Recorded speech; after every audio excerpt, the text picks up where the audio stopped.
창세기 15장 12절 말씀 제가 먼저 읽겠습니다. 해질 때에 아브람에게 깊은 잠이 임하고 큰 흑암과 두려움이 그에게 임하였더니 여호와께서 아브람에게 이르시되 너는 반드시 알라 내 자손이 이방에서 객이 되어 그들을 섬기겠고 그들은 400년 동안 내 자손을 괴롭히리니 그들이 섬기는 나라를 내가 징벌할지며 그 후에 내 자손이 큰 재물을 이끌고 나오리라. 너는 장수하다가 평안히 조상에게로 돌아가 장사될 것이요 내 자손은 4대 만에 이 땅으로 돌아오리니 이는 아모리 족속의 죄악이 아직 가득 차지 아니함이라 하시더니 해가 져서 둘 때에 연기나는 하루가 보이며 다른 횃불이 조긴 고기 사이로 함께 읽겠습니다. 그날에 여호와께서 아브람과 더불어 언약을 세워 이르시되 내가 이 땅을 애굽 강에서부터 그 큰 강 유브라데까지 내 자손에게 주노니. 아멘. 주님의 말씀입니다. 우리 가슴에 손을 얹고 믿음으로 함께 선포하겠습니다. 하나님을 만나면 살아납니다. 예수님을 믿으면 행복합니다. 성령님이 임하면 가능합니다. 할렐루야. 아멘. 선포하신 대로 되실 줄 믿습니다. 우리가 새로운 학기가 시작이 되고 또 새로운 일들을 경험하게 될 때 저는 항상 창세기 말씀을 많이 묵상하게 됩니다. 하나님의 새로운 창조의 시작, 그리고 또 아브람을 부르시고 구원을 시작하시는 것, 하나하나 모든 일정을 볼 때 하나님께서 어떻게 행하시는지 또 무엇을 말씀하시고자 하시는지를 계속해서 볼 수가 있습니다. 오늘 본문에 있는 15장 앞장에 있는 14장에서는 아브라함이 그 주변 대적들과 전쟁에서 이기는 일들이 있었습니다. 조카 롯이 붙잡혀가기도 하고 부녀들도 붙잡혀가고 많은 재물이 약탈당하고 그럴 때 아브라함은 용사들과 함께 그들과 싸워서 이기게 됩니다. 그런데 이기고 났을 때 많은 전리품이 생기게 되는 것이 당연합니다. 그런데 그 전리품을 하나도 받지 않습니다. 그대로 다 돌려줍니다. 전리품을 받는 것은 그 당시에 당연한 것이었습니다. 그럼에도 불구하고 아브라함은 전리품을 하나도 취하지 않습니다. 아브라함의 재산 상태를 보니까 여전히 땅이 한 평도 없고요, 자녀도 없습니다. 아브라함이 아이가 없어서 근심하고 있을 때 아브라함을 밖으로 데리고 나가셔서 하늘의 별을 보여주시고 별을 세어보아라, 셀 수 없을 만큼의 많은 별들을 보게 됩니다. 그리고 말씀하십니다. 너의 자손이 이 별과 같이 될 것이다 라고 말씀합니다. 오늘 기록은 잘 본문을 읽지 않았지만 6절에 보면 그가 하나님을 믿었다라고 되어 있어요.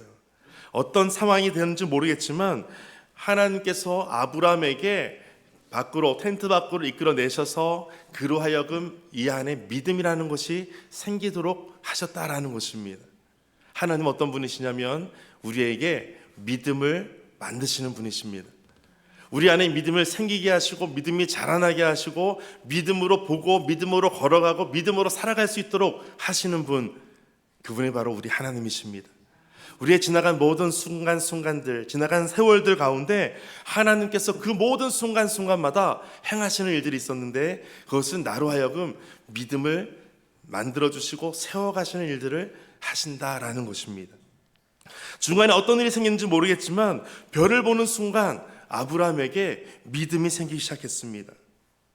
믿음을 만들어주시기 위해서 텐트 밖으로 이끌어 가실 때 여러분 우리 안에 불평이 없었으면 좋겠습니다. 하나님 왜 추운데 밖으로 나를 이끌어 가십니까? 그러지 마시고요, 그럴 때 우리 안에 믿음이 생기는 것을 경험하게 되시기를 축복합니다. 새로운 열정이 생기고 별을 보는 순간 믿음이 생기고 별을 보는 순간 우리 안에 기쁨이 생기고 별을 보는 순간 새로운 가야 될 길들이 보이기 시작했습니다. 이것이 바로 믿음의 길이었습니다. 하나님의 약속을 이루시는 데에 우리에게 반드시 있어야 될 것이 있는데 그것이 바로 믿음이라는 것입니다. 그래서 성경에 기록되어 있는 인물들의 역사를 보면 다 믿음의 사람들의 역사를 기록하고 있습니다.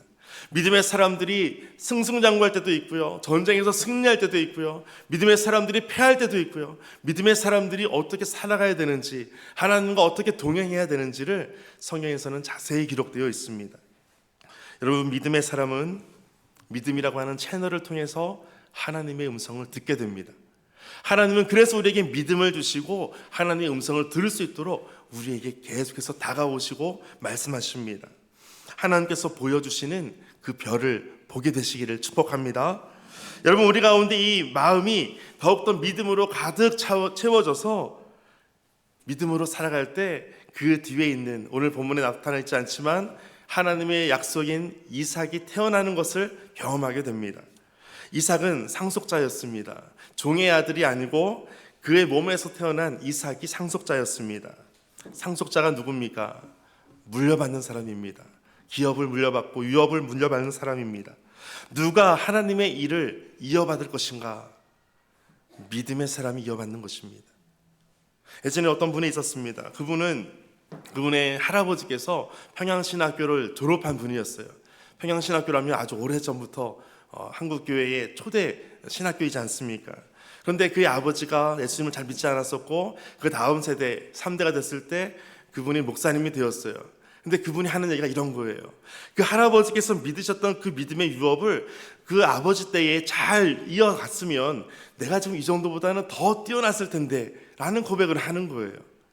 그분도 목사님으로서 아주 훌륭하고 설교도 잘하고 인정받는 그런 목사님인데도 불구하고 그렇게 고백을 하는 거예요. 내가 할아버지 때부터 또 아버지 때에 내가 이어서 그 믿음을 잘 이어갈 수 있었다면 지금 내 모습이 지금보다는 훨씬 더 좋은 모습으로 되었겠다라는 후회를 하는 것이죠. 그런데 그때도 늦지 않습니다. 여러분, 하나님께서 우리에게 믿음을 주시고 말씀해 주실 때 그때가 늦지 않습니다. 지금이 바로 그때라는 것입니다. 로마서 4장 13절에서 보면 그의 후손으로 나오는 상속자에 대해서 이렇게 표현하고 있습니다. 아브라함이나 그 후손에게 세상의 상속자가 되리라고 하신 언약은 율법으로 말미암은 것이 아니요 오직 믿음의 의로 말미암은 것이니라. 그 모든 유업을 이었고 상속자가 되고 하는 이 모든 것이 율법이 아니라 믿음의 의로 이어진다. 그러니까 믿음의 사람을 통해서 하나님의 일들이 이어지고 있다라는 것입니다. 여러분, 그 믿음을 잘 잊고 계십니까? 아무도 아멘을 안 하세요? 여러분, 믿음으로 잘 잊고 계십니까? 여러분, 믿음이 다음 세대에 또 다음 세대에 믿음으로 더 크게 이어지게 되시기를 축복합니다. 누가 하나님의 약속을 누릴 수 있는가? 누가 하나님의 약속을 받을 수 있는가? 그것은 오늘 본문을 보니까 믿음의 사람을 통해서 하신다라는 것입니다. 갈라디아서에서는 이것을 또한 다르게 표현하는 것이 있었습니다. 갈라디아서 4장 28절 29절에 보니까 형제들아 너희는 이삭과 같이 약속의 자녀라. 너희는 약속의 자녀라. 29절 같이 읽겠습니다. 그러나 그때에 육체를 따라 난 자가 성령을 따라 난 자를 박해한 것 같이 이제도 그러하도다. 아멘. 이삭에 대해서 어떻게 연결시키냐면 이삭은 성령을 따라 난 자다라고 말씀합니다. 처음에는 믿음의 사람이었습니다. 그런데 두 번째는 성령의 사람입니다. 하나님의 일들을 누가 할 것인가, 누가 나를 위해 갈 것인가 라고 하실 때 믿음의 사람을 부르시고 성령으로 이 모든 일들을 하신다라는 것입니다. 상속자를 누구라고 표현하냐면 성령을 따라 난 자다라고 말씀합니다. 여종의 아들이 아니고 성령을 따라 난 사람이 하나님의 일을 상속받는다라는 것이죠. 여러분, 이 두 개를 합치면 믿음의 사람, 성령의 사람이 하나님의 일을 이어간다라는 것입니다. 저는 여러분의 삶과 또 우리 교회가 이와 같은 하나님의 영적인 기업들이 이어지는 축복을 경험하게 되시기를 축복합니다. 하나님께서 찾으시는 사람이 있다면 우리가 주목해야 되겠죠. 하나님께서 어떤 사람을 찾으시는가, 거기에 우리는 관심을 가져야 됩니다. 다음 세대에 어떤 사람을 우리가 등장시켜야 되는가, 우리의 자녀 세대가 어떤 세대가 되어야 하는가, 이것이 중요하죠. 다음 세대를 위해서 우리가 공부를 열심히 시켜서 똑똑한 사람을 만들 수도 있겠죠. 또 언어를 잘하는 사람을 만들 수도 있겠죠. 또 행정을 잘하는 사람을 만들 수도 있겠죠. 또 어떤 관계를 잘하는 사람을 만들 수도 있을 것입니다. 그런데 반드시 놓치지 말아야 될 것이 있습니다. 하나님께서 함께 일하실 사람이 반드시 있어야 된다는 것입니다. 언어도 또 똑똑한 것도 좋은 학벌도 어떤 스펙도 다 사용될 수 있습니다. 그런데 중요한 것은 믿음과 성령으로 함께 하나님과 있는 사람, 그 사람이 하나님께 쓰임받는 사람이다라는 것입니다. 여러분, 우리 가운데 우리가 초점을 둬야 되는 것은 바로 믿음으로 우리가 어떻게 해야 될 것인가, 성령으로 우리가 어떻게 살아야 될 것인가, 여기에 관심을 갖게 되시기를 바랍니다. 여러분, 그리스도인들은 육적인 것에 관심 갖기보다 영적인 것에 관심을 가져야 됩니다. 그래서 우리의 관심사가 다른 세상의 기준이 아니라, 세상의 어떤 기율이 아니라 하나님의 말씀이 기준이 되고 하나님의 음성이 우리의 삶의 중요한 지표가 되시기를 바랍니다. 여러분, 잊지 말아야 될 말씀이 있다면 이제 창세기 18장 19절 말씀입니다. 이제 다음에 이어지는 말씀인데 18장 19절 함께 읽겠습니다. 시작.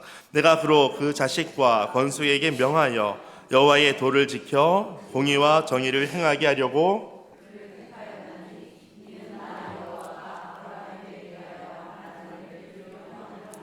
아멘. 택하신 그 이유에 대해서 여호와의 도를 지켜서, 그리고 아브라함을 부르신 것은 무엇인가 말한 것에 대한 것을 이루기 위해서 하셨다라는 거예요. 하나님께서 무엇인가 이루려고 하시는데 무엇을 통해서 이루시는가, 또 누구를 통해서 이루시는가? 믿음의 사람, 성령의 사람을 통해서 이루어 가신다라는 것입니다. 여러분, 하나님께 쓰임받는 사람 되고 싶지 않으십니까? 하나님께서 기뻐하시는 사람 되고 싶지 않으십니까? 그 사람이 바로 믿음의 사람입니다. 여러분, 옆에 있는 분들에게 한번 말씀해 주실까요? 당신은 믿음의 사람입니다. 이렇게 한번 말씀해 주실까요? 당신은 믿음의 사람입니다. 다시 한번 옆에 계신 분에게 당신은 성령의 사람입니다. 아브라함을 택하셔서 아브라함만 잘 되는 것이 목적이 아니었습니다. 아브라함을 통해서 하나님께서 이루려고 하시는 것이 있었어요. 아브라함 혼자가 아니었어요. 그 당대만이 아니었어요. 그 다음 세대로 이어지는 하나님의 일이었습니다. 하나님께서 다른 사람 찾는 것이 아니라 믿음의 사람을 찾으시고 성령의 사람을 찾는 것입니다.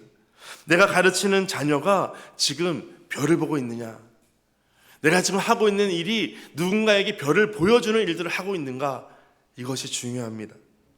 우리 교회가, 우리 나라가 지금 그 일을 하고 있는가, 다음 세대를 위해서, 후손들을 위해서 별을 보고 있는가. 여러분, 별은 누가 봐야 되냐면 기성세대가 먼저 보는 거예요. 내가 지금 별을 보고 다음 세대에 그 축복이 이어지는 것입니다. 교회가, 하나님께서 많은 교회에 축복을 주시는데 우리 자녀를 잘 길러야 되겠다고 하는 목표가 있어야 돼요. 다음 세대에 하나님의 유업들이 계속해서 나타나는 것을 보게 되는 거예요. 믿음의 사람이 일어나는 거예요. 성령의 사람이 일어나는 거예요. 하나님의 교회들이 일어나는 거예요. 이것이 여러분의 삶에서 보여지시기를 축복합니다. 여러분, 믿음으로 나아가시기를 바랍니다. 여러분, 성령 충만함으로 나아가시기를 바랍니다. 먼저 아브라함을 이끌어내셔서 별을 보여주신 것처럼 그 갇혀있는 좁은 세계에서 그를 끄집어내셔서 하나님께서 보여주시는 거예요. 가끔은 추울 때 밖으로 나오라 그러면 귀찮을 수도 있어요. 그런데 하나님은 끄집어내시는 거예요. 귀찮게 하실 수도 있어요. 그런데 별을 보게 하시는 거예요. 별을 보고 나니까 그 안에 믿음이 생겼어요. 어떤 일이 발생했는지는 몰라요. 그런데 별을 보는 순간 아브라함이 봤던 것은 별을 만드신 하나님을 본 거예요. 하나님께서 어떤 일을 하실지를 기대하기 시작하는 거예요. 여러분, 옆에 있는 분들 한 분 한 분 볼 때마다 여러분 기대가 더욱더 넘치게 되시기를 바랍니다. 우리 파워웨이브 중고등학생들이 지난주부터 어제 이렇게까지 밴드팀을 만들어서 연습을 하기 시작했어요. 연습을 하는데 아이들이 처음에는 다 안 맞죠. 소리도 안 맞고 조율도 안 돼 있고. 그런데 건반에서 선생님 한 분이 붙어서 가르쳐주고, 바이올린에 옆에 붙어서 가르쳐주고, 베이스 기타 가르쳐주고, 드럼 옆에서 붙어서 가르쳐주고, 한 사람 한 사람 가르쳐주는 모습이 있는 거예요. 아이들 실력을 보면은 비밀인데요, 엉망이에요. 그런데 너무 잘하는 거예요. 너무 잘하는 거예요. 비록 지금 아이들이 그렇게 실력이 아직은 낮을지라도 언젠가 그 아이가 달라질 수 있거든요. 그렇게 연습했던 그 시간들을 추억하면서 내가 하나님을 그때 그렇게 만났었다라고 고백할 수 있거든요. 그것이 힘이 되는 거예요. 아브라함에게 힘이 되는 것은 별을 보는 것, 별 보면서 별이 많구나, 별이 이쁘구나, 그것이 아니었어요. 별을 보면서 하나님께서 정말 저 우주를 만드셨구나, 하나님께서 정말 저 우주를 만드셨다면 내 인생도 그렇게 만들어 가실 거라는 것을 보는 거예요. 이것이 아브라함의 믿음입니다. 그래서 15장에 아브라함이 여호와를 믿으니 여호와께서 이를 의로 여기셨다라고 말씀하세요. 하나님을 믿었다는 거예요. 하나님을 믿기 시작하는 거예요. 그 시작이 바로 별을 보는 것이었습니다. 지금까지 아브라함이 하나님께서 갈대아 우르를 떠나서 하란을 갔다가 다시 내려와서 세겜 지역에 왔는데 거기에 가뭄이 생겼어요. 다시 애굽으로 갔다가 아내가 팔릴 뻔했어요. 다시 돌아왔어요. 그리고 왔더니 목자들이 싸우고 있어요. 그리고 조카 롯이 같이 있을 수 없으니까 롯은 소돔 땅으로 가버렸어요. 그런데 외적이 침략해서 롯이 붙잡혀갔어요. 그리고 전쟁을 해서 이겼음에도 불구하고 여전히 자신에게 있는 것은 땅도 없었고 자식도 없었어요. 얼마나 두렵고 얼마나 상심합니까? 그때 하나님께서 보여주시는 거예요. 너는 밖으로 나와서 하늘의 별을 봐라. 여러분, 우리가 실망할 때 있죠. 괴로울 때 있죠. 상심할 때 있을 거예요. 그때 하늘을 보십시오. 하나님께서 만드신 별을 보십시오. 오늘같이 흐린 날에는 구름을 보시면 돼요. 하나님께서 만드시는 것을 보시면 되는 거예요. 하나님께서 잠깐 별을 보여주시는 그 순간 아브라함에게 믿음도 생겼고 소망이 생겼어요. 오늘 우리에게도 이와 같은 믿음이 있게 되시기를 바랍니다. 그럴 때 낙심하지 않는 우리의 믿음이 생길 때 우리를 통해서 다음 세대가 등장하기 시작하는 거예요. 죽었던 믿음이 살아나는 거예요. 낮아져 있던 소망이 다시 회복되는 거예요. 어떤 사람들은 그냥 가만히 말씀만 듣다 보면 콩시루에 물 주듯이 언젠가 콩이 자라지 않습니까? 그런 분도 있어요. 그런데 그렇게 되면 여전히 콩나물밖에 안 돼요.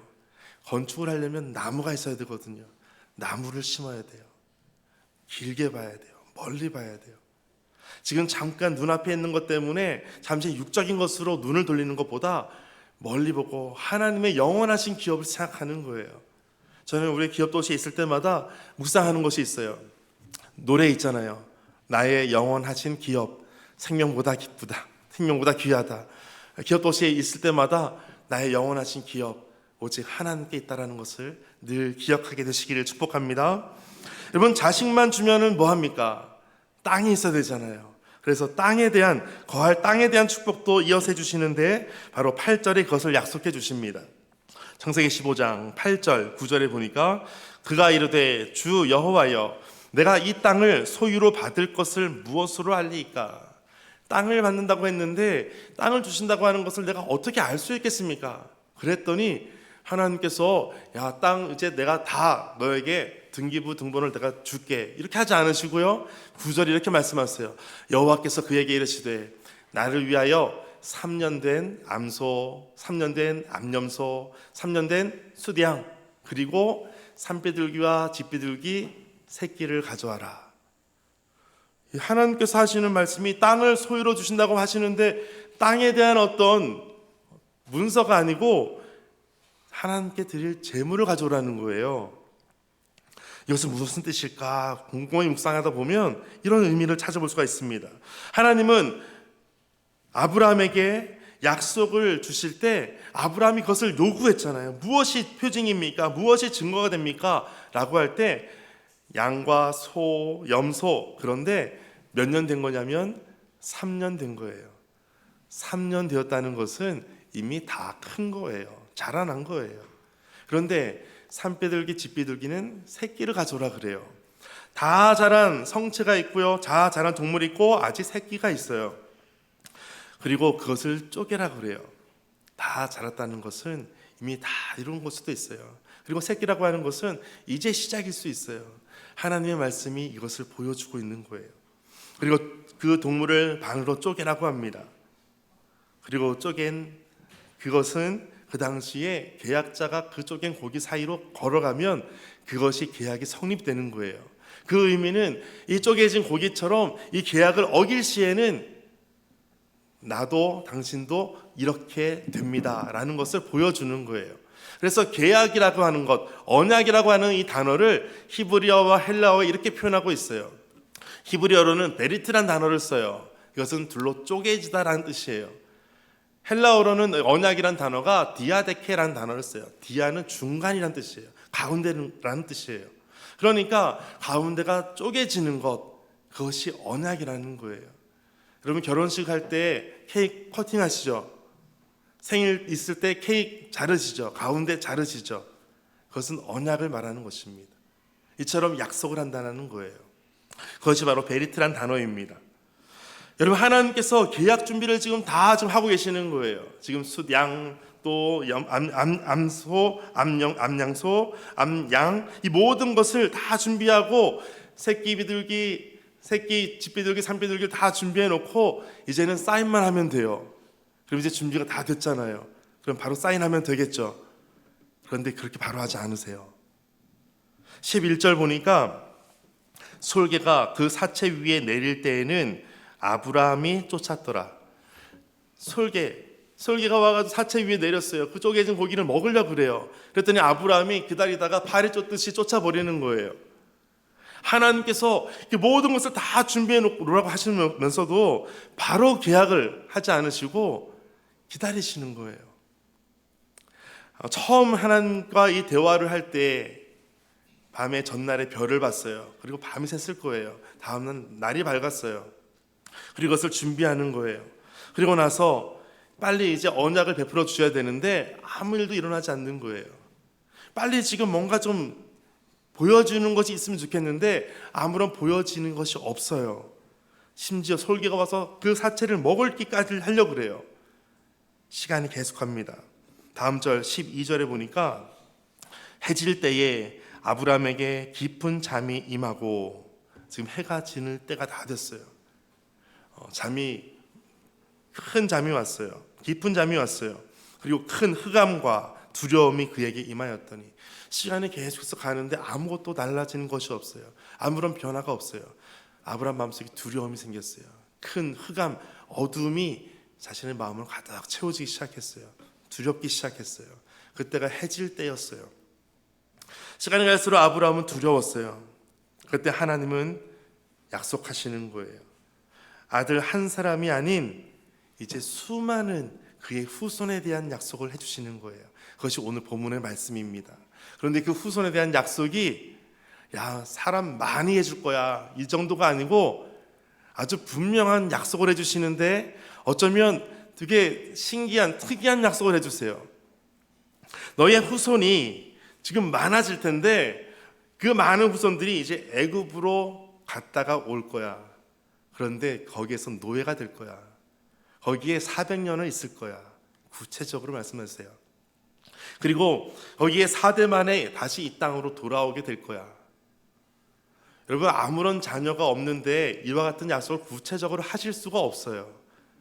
이처럼 노예가 되었다가 돌아왔다가 또 많은 재물을 가지고 돌아온다라고 말하려면 그런 후손이 있어야지만 가능한 것입니다. 그런데 그 후손을 약속해 주시는 거예요. 비록 그들이 애굽에서 다시 400년 만에 돌아오긴 하겠지만 그들은 많은 민족이 돼서 돌아올 거야. 많은 재물을 가지고 돌아올 거야. 이 약속을 해주시는 거예요. 그리고 이제 그 약속을 다 듣고 나니까 해가 져버렸어요. 17절 17절 같이 읽겠습니다. 시작. 해가 져서 어두울 때에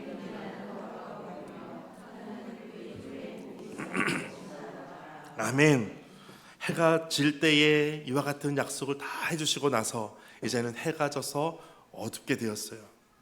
어두우면 무엇이 더 잘 보일까요? 불빛이 잘 보이겠죠. 우리 인생이 어두울 때 그때 하나님께서 빛이시라는 것을 증명해 보여주시는 때라는 것을 여러분 꼭 기억하십시오. 하나님께서 가끔 우리를 어둠의 터널로 집어넣으실 때가 있어요. 이유는 간단합니다. 하나님께서 빛이시라는 것을 증명하기 위해서 그렇습니다. 왜 내가 이 어둠 속에 있을까? 오늘 아브라함이 그랬던 때였어요. 많은 전쟁 앞에서도 아무런 가지고 있는 것이 없어요. 심지어 자녀도 없어요. 그럴 때 말씀해 주시는 거예요. 그 두려움이 임할 때 말씀해 주시는 거예요. 해가 질 때까지 밤에는 하늘을 보라 그러고 별을 보여주시고 낮에는 해가 질 때까지 기다리셨다가 해가 지는 그때에 말씀하시는 거예요. 해가 져서 어두울 때에 연기 나는 화로가 보이며 타는 횃불이 어떻게 했습니까? 쪼갠 고기 사이로 지나가는 거예요. 언약이 맺어지는 거예요. 사인이 되는 거예요. 여러분, 계약과 언약은 차이가 있어요. 계약은 쌍방간에 사인이 되어야 돼요. 그런데 언약은 일방적인 거예요.